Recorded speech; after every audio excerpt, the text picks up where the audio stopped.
Bonjour, je suis Reginart, l'auteur des Cycles d'Ouranos, et je vais vous présenter le temps d'une esquisse les personnages du volume 1, Héracliskos, premier épisodion.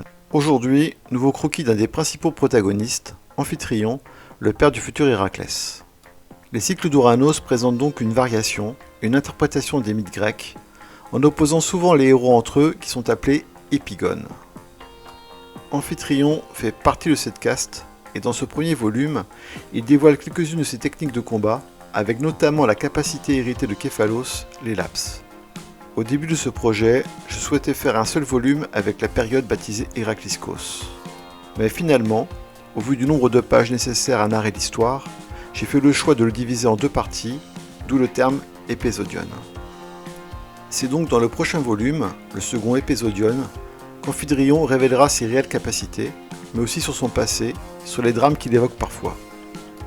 À la fin du premier volume, quand Zéus apparaît, ses interjections dissimulent des faits plus complexes. Il s'écrie « Zéus ? Mais c'est impossible !» Le lecteur sera tenté de croire que cette phrase révèle la simple stupéfaction à découvrir la présence d'un dieu, mais en réalité, c'est aussi parce qu'Amphitryon le reconnaît. Il l'aurait déjà vu avant, mais où, quand et dans quelles circonstances ?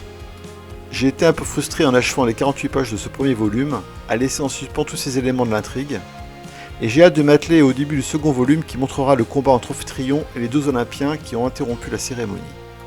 Le lecteur y découvrira un Amphitryon guerrier, pugnace, noble et courageux, qui pour protéger ceux qu'il aime, n'hésite jamais à risquer sa vie.